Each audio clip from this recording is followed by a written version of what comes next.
Assalamualaikum warahmatullahi wabarakatuh. Nempangkeun nama abdi Sarasa Putra bade nyaritakeun badat Keang Santang. Keang Santang teh putra Prabu Siliwangi anu telah gagah tur sakti.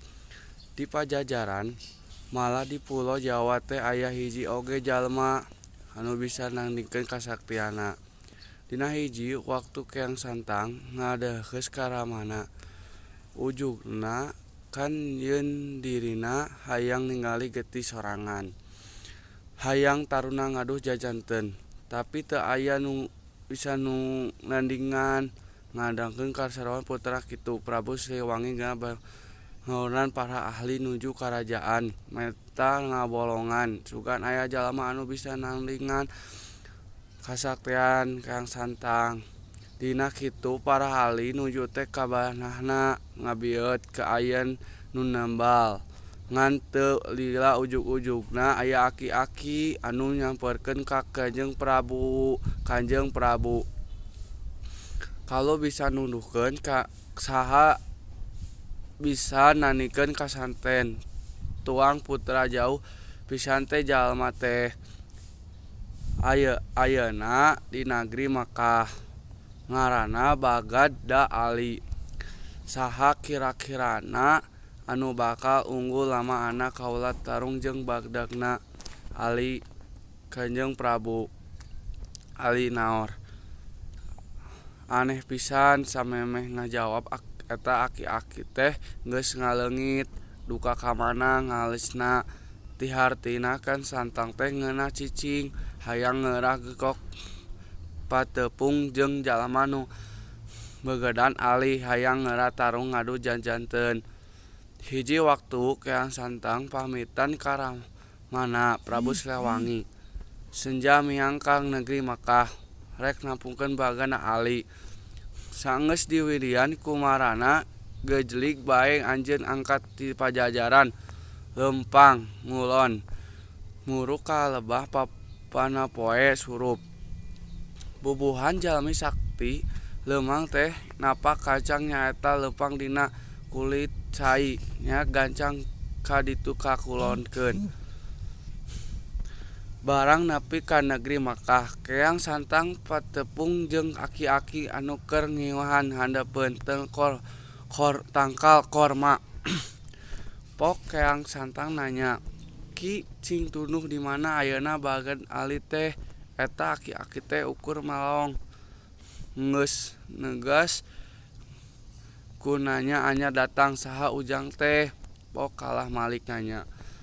Keula teh Keang Santang teh ti Pulo Jawa kalah hayang neupung jeung Baghdad Ali cenah anjeunkeun teh jalma sakti kaula hayang ngadukeun janten teh.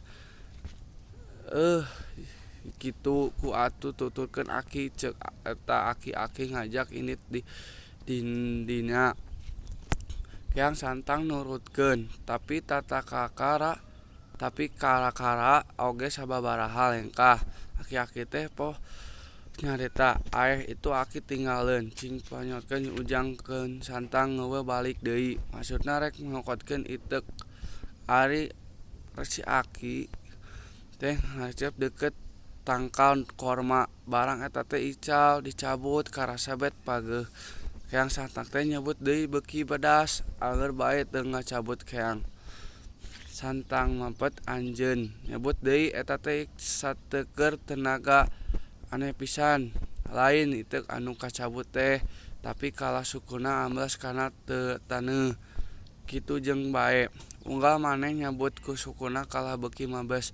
Keang Santang geus ngoprot kesang iteuk, anger teu bisa kacabut. Manehna mimiti boga curigaeun ka aki-aki nu boga eta iteuk teh tentu lain jalma samana keur kitu. Aki-aki teh geus aya gigireun, "Saha andika teh Ki?" ceuk Keang Santang samun geus si aki ukur seuri tanya kitu teh. Nya kaula anu diteangan ku si andika teh. "Kaula badag Ali ngadeg kitu rumpukeun bae." Keang Santang nyuh kana sampean badagna Ali. "Maneh taluk sadayana ka sadiri ukur sauntung buuk upami dibandingkeun." jelema ilmu kada bageda ali. Kaula kaluk cumerah diri hoyong gugur ka penyang maeda ceuk santang heug tapi andeka ngucapkeun syahadat heula asup agama Islam walon bageda ali ti harita keang santang asup ka agama Islam sarta terus gugur ngulik bagan agama Islam di negeri Makkah. Geus cukup ngalumuna keang santang pamitan hayang mulang deui ka nagrina. Pangajaran ku bagadna ali diwewe kalayan dibere mecen yen kaenten santang kudu nyabarkeun agama Islam di Pulau Jawa.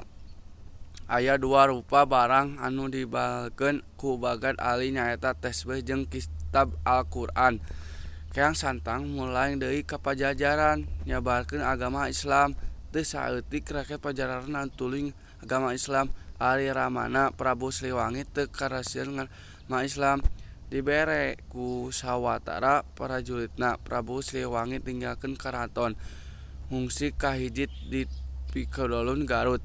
Ceuk sakol di dinya anjeun ngihiang ngaleungit tanpa wujud.